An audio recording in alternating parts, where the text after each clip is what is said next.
Hello, everybody. Welcome to the 8 weeks of Psychology of Adolescence. We are going to talk about the families of adolescence life for today. See the pictures and a very happy family. And our family is very special for everybody and for every moment of our life as you admit the importance of the families. But family, it's very important, but not necessarily all the time we have a happy life in our family. So we're going to think about what's the role of the family, especially during the adolescence. Today's lecture, the outline talking about the family processes, that's a more general introduction to the family. And then adolescence time, particularly, what's the relationship with the parents and what's the role of the parental relationship with adolescents. And then in the modern life, modern society, we see the many changing type of the family. We are going to talk about that.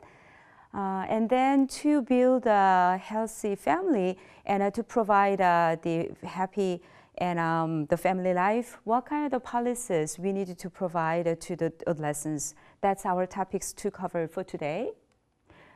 Start with the parental-adolescent relationship. Research shows that they are both very important aspect of development because our life starts in the family. So we cannot think about our life without taking consideration of the family. And also the family is more positive, especially during the adolescence life, more positive than once thought. I don't know what your relationship was with your parents when you are in early adolescence, and what is your relationship with your parents in these days as late adolescents or emerging adults. Some people say that probably all the adolescents, they have a fight every day and a severe relationship, negative relationship with the parents. But surprisingly, the research shows that only 20%, about 20% of adolescents, they have a severe conflict with the parents, but more majority of the adolescents, they have a positive relationship with the family. That is good news. To understand the family, we needed to think about the family process and what kind of process and what kind of relationship among the members to understand individuals of developmental the process. First, I'm talking about reciprocal socialization. Reciprocal meaning that mutual things. So not necessarily parents socialize adolescents and children, but at the same time, adolescents, we socialize the parents. So when we think about the family, there is the bidirectional the influences existed. That is a very important thing. Because in usually people say that mom makes my life in terrible situation because mom punished me so much, and that's why I'm a juvenile delinquent, for example. But we need to understand that some part of our the adolescent's behavior make his mom crazy, and that's why there's no other way for his mom deal with her son's some antisocial behavior. So there is the reciprocal mutual influences each other. So it's not one-way influences, but it's mutual bidirectional influences. Also family, that as a system, meaning that as a member of family, sometimes we lose our individual identity sometimes as a member of the family. So the system, meaning that a constellation of subsystem defined in terms of the generation, gender, and role. So when we say that there is a Mr. Kim's family, there's a subsystems of couples, so the husband and wife, then another subsystems as the parents and the children, and also siblings subsystems. And the system, the family, they have their own life, they have their own process. So individuals, sometimes they have a particular role expected in a family. So sometimes the children has to please the parents all the time, regardless the mood. So that is expected role. It can be intentionally or unintentionally. So these two aspects of the family is very important things. Mutual influences or family, we need to understand that as a system. So individual of the family, they have the role expected to sustain the family as a system. So this is a kind of very simple diagram and picture to shows that how marital relationship and parenting and individual child behavior and development have a mutual influences.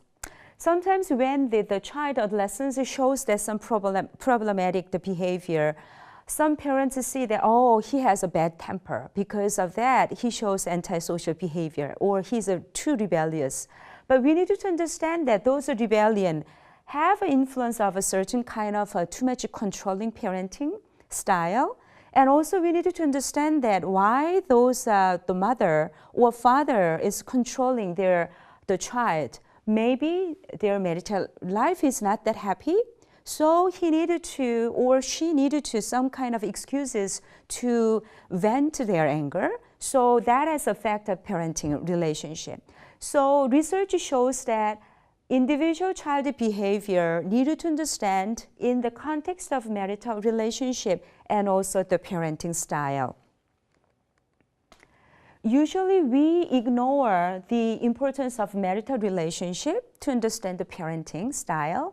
So sometimes in Asian culture, when the mother, the wife is very disappointed in the marriage with her husband, say that, oh, I'm going to replace my son with my husband.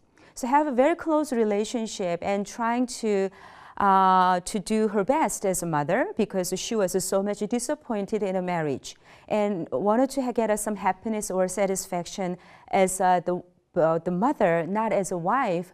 And she thinks that it's a very distinctive, independent area of her life, but it's not that true. To have a very good parenting relationship, you need to have a good basis of marital relationship. So some people feeling that this kind of research or the findings is very disappointing because I cannot change my partner, then meaning that I cannot be a good parent also.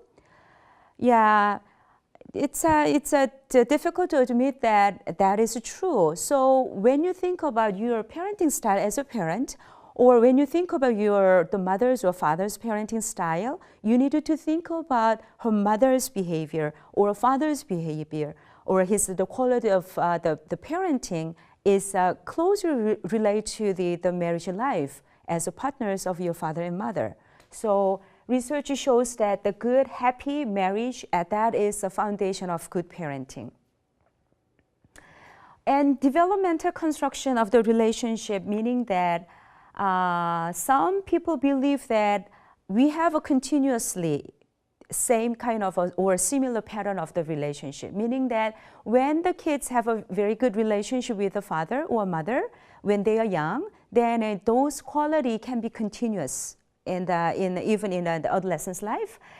But some people say that this continuity view, for example, even though the kids were very difficult kids and hot temper when they were young, but as time goes on, accomplishment have a very successful academic things in a school, then it have an influence on the kids' personality, then have a possibility to have a good relationship with the father and mother. So there's a two different perspective. Another important thing is the maturation.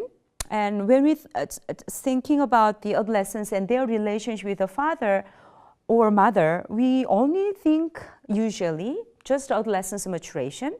So their biological changes, and as we covered already, cognitively and also emotionally, they mature and change. But we don't pay attention to their parents also get old. Usually the first child, when they get adolescence age, usually their parents are the 40s. It's a midlife crisis. So as a man, the father have gone through all kind of career issues and retirement and more educational burden and financial burden. And also the mother as a woman, she also have gone through all kind of biological changes as a midlife crisis. So this, the point shows that to understand the parental relationship, not just adolescents have all the problems and all the issues to explain the adolescence and a parental relationship. We also need to understand there is a similar, actually, the changes and similar crisis of their life as the parents. So simultaneously, they have mutual influences as a midlife crisis and also crisis start their own identity struggle. When we think about the parents, the first point is that the parents need to take a manager role. Management meaning that kind of the supervision and give us some direction and provide us some information, provide a very important resources. That is a necessary and expected role toward the parents as a manager. So some people or some cultures feeling that, oh, I'm not going to see my mother or my father as a manager. I'm independent enough and I'm self-sufficient. I don't need any resources. So there is some cross-cultural differences and also individual differences, but manager for the adolescent child, it's very necessary because adolescence is not a time to declare independence, full independence. So we need some kind of support. We need some kind of the supervision as an adolescence. So parents, their manager role is very important for that ages. And a second definition is a parenting style that is developed by Diane Baumrind. And she suggests that she classified the parenting style, these 4 sub-styles. And next slide shows more in detail what is that about. So if you see that it's one dimension, that is about the warmth. So how much the mother or father accepting. The other extreme is the rejecting. So this is kind of the affection and warmth dimension. And the other dimension is about whether demanding, undemanding. Some people say that this is a firmness, this is a gentleness. So when we think about the parenting style, there is 2 very important criteria. Either it's a kind of the how much firm, how much demandingness that the parent shows in their parenting. And the other the aspect is acceptance, or some people say the gentleness. So using these 2 criteria, we come up with 4 different styles of a parenting style. First is authoritative. This is ideal type of parenting style, meaning that accepting and also at the same time demanding. Demanding meaning is that not controlling or too restrictiveness. This is more giving expectation and giving us some guidelines, that kind of thing. So giving a structure with some warmness and gentleness. And this, the type is authoritarian, which is rejecting, but with a power demandingness. So power and assertiveness is always that the parents that set up the rule, and there is no talk back from no allowance of the children's idea, adolescent's opinion. That's ignored. Only the father or mother, we are the king of the family. You have to listen. That type of the style.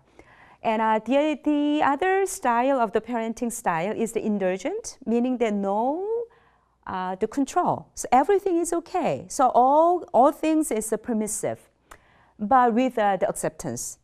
So in these days, the only one child, usually the mother shows that indulgent, the kind of the parenting style. So you are so precious. So I don't want to give a restriction of every behavior. So too much permission actually. And then neglectful, sometimes we call the ignorant or indifferent. In uninvolved parenting style is the no love and no care with no power.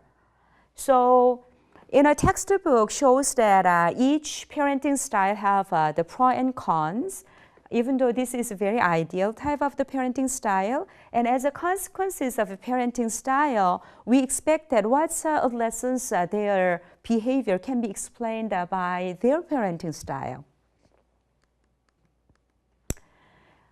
In terms of cross-cultural perspective, there is some differences in certain culture. See that in terms of a parenting style, which one is more prevalent and which one is more popular. So in Asian culture, authoritarian, meaning they're more controlling and more demanding parents, it's more popular. And at the same time, authoritative style is more popular. And different perception of the parenting, the control, meaning that in Western culture, probably authoritarian parents, always giving a direction and control and giving a structure. Those parents can be perceived sometimes as a very abusive, the parents, or punitive style, and they perceive that that is very negative. But in Asian culture, those the parental control can be considered as a parental love. So there is a different perception of the parental control. So in Asian culture, maybe authoritarian parenting style not necessarily can be assessed or evaluated as one of the negative parenting style. So that is cross-cultural differences. But also we have to understand that parenting style has some limitation. Examples of limitation is that not necessarily the parents shows the one the parenting style. Usually combine the parenting style. Just to take a moment to think about the parents' parenting style. Probably you can think that, oh, my mom or my father combine either one of them or three of them or sometimes four of them depending on their mood or depending on situation and depending on the issues. So there is a limitation. We cannot classify parenting using just one of the parenting style. And also another limitation is that some cultures actually the parenting style using that for subtypes is not necessarily the match exactly. For example, in Asian culture, so that is some limitation. And in terms of the gender, we have certain stereotypes of the mother's role and father's role, and there's stereotypes, but it's changing. In these days, more people say that there's lots of benefit of the co-parenting, and the fathers are willing to do some mother's role, which was traditionally considered as a mother's job. Because working mom is increased, the number of the working mom is increased in these days. So co-parenting is necessary. So more research has to be conducted for that the issues. And another thing is that parent-adolescent conflict. As I told you that in the beginning, usually people say that around the adolescence, the conflict with the parents can be very severe. Yes, if the people have adolescents have a severe conflict, the consequences can be very severe. But it's not necessarily most of the adolescents have that big fight. Usually, the parent-adolescent conflict about the very trivial things: what kind of clothes I have, what kind of hairstyle I should have. That kind of trivial things, they have some light fights, but it's not necessarily very severe things. And also, on the contrary, research shows that parents and adolescents show that similar values and similar expectation of their education, rather than having a severe conflict. So that is another issue we need to consider. And to understand healthy or the positive parent-adolescent relationship, the textbook shows that two very important concepts, which is autonomy and another thing is attachment. When I say that autonomy, it's not necessarily separateness or distance or coldness. Autonomy, by definition, is a self-direction and independence. So adolescents has to have some capacity to relinquish childlike dependencies on their parents. So parents also allow their adolescents to have those self-direction and independence. That is a very important environment, very important nurturing for the adolescents to develop their own identity. So autonomy, that is one necessary, very important, is essential, the components of a healthy parent-adolescent relationship. Another one is attachment. Attachment is one of the concepts to be investigated scientifically, very widely, and had a long history. And lots of the researches has been conducted on that issues. Traditionally, we just classify secure, insecure attachment, but in these days, it's more kind of a detailed classification because that is a very complicated phenomenon and a very essential phenomenon. One, secure attachment, meaning that have the trustful relationship and mother is very responsive and trustworthy and consistency toward the child. So when the adolescents have a secure attachment with the parents, meaning that they have the very good relationship with other peoples too, high possibility. But the other three shows that some negative, insecure attachment style. First one is a dismissing and avoidant attachment, meaning that they have a big frustration in the beginning of the relationship with the caregiver. Usually it's a mother. They got frustrated to be rejected. Probably mother not intend to reject the child, but the child, when they perceive that it's a big rejection, they develop avoidant. So very fearful to develop intimate relationship with other people. And we call those people having dismissing avoidant attachment style. And third, the second style of insecure attachment is preoccupied in ambivalent attachment, showing that if the parents showing inconsistent, for example, when they're happy, showing very affectionate responses, but when they are happy, they don't ignore the adolescent's need. Then, as a result, the adolescents or a child, they develop preoccupied ambivalent. So they cannot predict the other partners or friends' relationship, and they are very difficult to trust other people's. Very high level of anxiety they are showing. And last type of the insecure attachment is kind of the pathological type of personality disorder, very extreme type of child abuse or deprivation. In that case, we see that unresolved and disorganized attachment style. So they have actually no connection with other people and so difficult to have a relationship itself. So this kind of relationship, the template, we call that the attachment.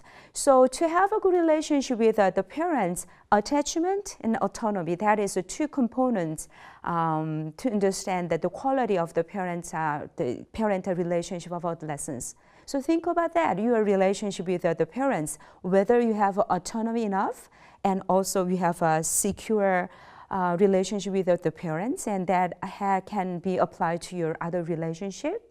That is a very important issue, so you needed to question it. Yeah, many benefits of the secure attachment is showing that not just relationship-wise, but also accomplishment, secure attached to the child. They show that high level of achievement in academically and other developmental tasks. Yeah, the societies change. So divorced families, it's not a typical family in these days. As many, you see that in around the friends and your the community, it's very easily we see that divorced families. Then how the adolescents adjusted in divorced families. And as we expected that those structure of family is ruptured and broken, that has a negative influences on the child, of course. So this picture shows that this is a divorced family, and this is intact or never divorced families. And this is a percent of the children showing serious emotional problems. It's more than double rate of the divorced families, the children or adolescents, they shows that emotional difficulties. So it's a very natural consequences of the divorced families. But then should the parents stay together for the sake of children or adolescents, even though they don't love each other, even though they have a conflict? It says that if there's too much the conflict in a family, actually divorced family can be a better situation, actually. But we need to understand that there's a risk factors and protective factors of the divorced families. Divorced families, lots of risk factors. As we talking about these things, like when the parents are divorced, older ages is more destructive. And also, prior to the divorce, if the child or adolescents have the good adjustment, it's better. But if there is a maladjustment issues, then it can be a very risk factors. And personality and temperament, that is another risk factors. And developmental status. So if there is a mature enough adolescents, they can handle that. And gender, the boys shows that based on the research, more difficulties when the parents get divorced.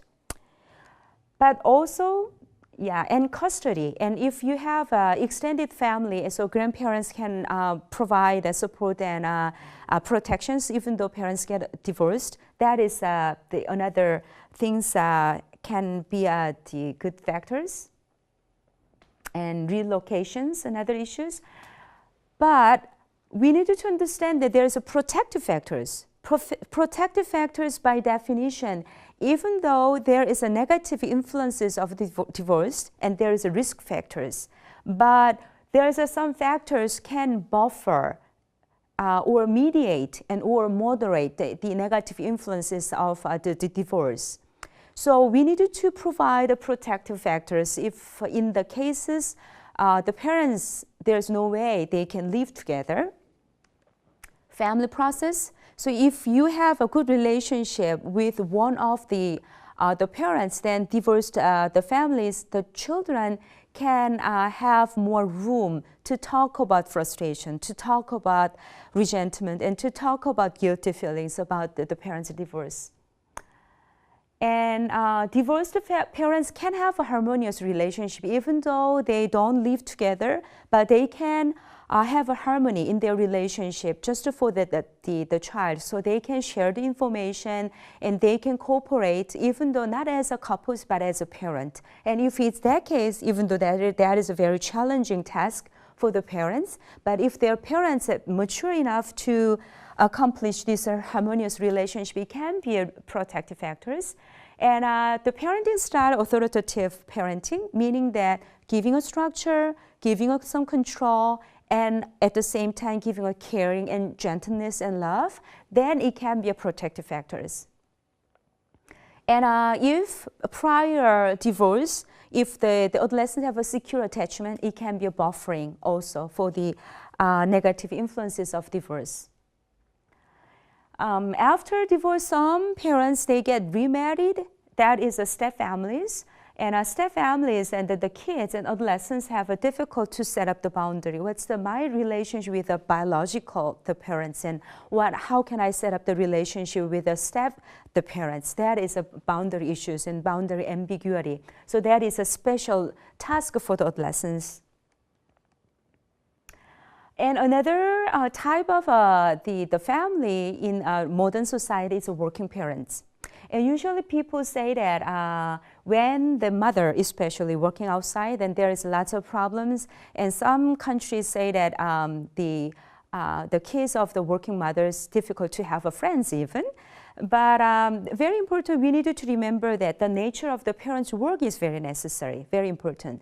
So if the mother feels that I'm very proud of my job, and then he's very happy about the job, and are happy about the salary, then it's possibility good benefit. There is benefit of the working mothers toward the adolescents.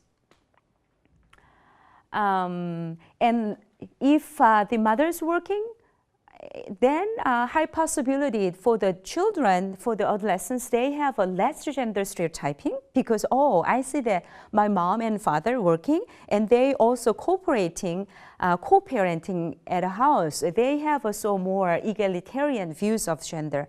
So this slide shows that contrary to the people's expectation that working parents, especially working mothers, their kids have lots of trouble or difficulties, but also there's some benefits. And we call it, there's a nickname, latchkey, the adolescents, and it's kind of the negative images. And if they have their own key and they have opened the key and they go to the house and they spend the time, daytime by themselves, and lots of trouble and lots of issues. But as I told you before, this is old perspective and old images of the kids of working mothers, but it's changing. All right. In terms of the cross-cultural the perspective, we're talking about in general the family processes and and also the parenting style and the conflict. There's some cross-cultural comparison. The father's role in a family is very different, especially patriarchal. The family in Asian family is a perception and expectation of father is very different compared to the father's role in Western culture. And also the extent to which support system, meaning that in Asian culture, we had an extended family system. So we consider, and sometimes the grandparents can be a very good important support system, but it's not necessarily that is true in a Western culture. And also in terms of how to discipline children, and I already talked about the perception of the parents' control is different and cross-culturally. But most common pattern was warm and controlling. So combination of warmth and the firmness. That style, that is ideal type of the parenting, but it's neither permissive nor restrictive. Either way can be dangerous. It's not a good way. And in some countries, authoritarian parenting continue to be widely practiced. Especially in Asian culture, again.